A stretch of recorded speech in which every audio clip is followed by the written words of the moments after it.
As of Tuesday, June 30th, the curfew is extended from 9 p.m. to 11 p.m. until July 7th. However, the country's borders will remain closed to commercial flights. Our protocols may be perceived as rigorous, but they have to be, because public health and safety are at risk. We have tested and evaluated the protocols and identified areas for improvement. Therefore, for the immediate future, Grenada will only continue to welcome chartered flights, and these offer greater levels of due diligence with respect to the established protocols, which include testing before departure, testing upon arrival, and agreement to bear the cost of quarantine. Commercial airlines have thus far not agreed to make it mandatory for passengers to test prior to travel, and this is contrary to Grenada's protocols.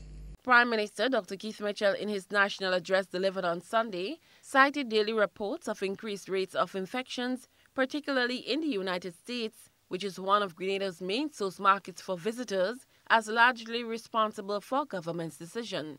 He said they continue to work on finalization of protocols before the country welcomes commercial flights. Many are wishing we can remain in the protective bubble that has kept us safe since March, and that we can maintain the COVID-free status announced earlier this month.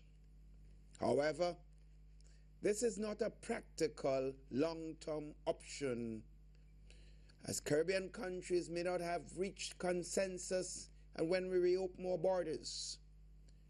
But given the importance of tourism, this is generally regarded as one of the critical milestones in the effort to restart economies. The timing, however, must be right, and public health remain of paramount importance.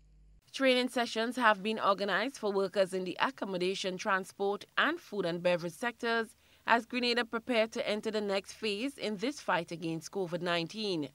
The Prime Minister commenced the COVID subcommittee headed by the Minister of Health, Nicholas Steele, as he outlined what can be expected in the weeks ahead. The COVID subcommittee is expected to wrap up its work at the end of July. Thereafter, government decision-making on matters such as protocols, regulations, quarantine, and testing will be guided by a national advisory committee.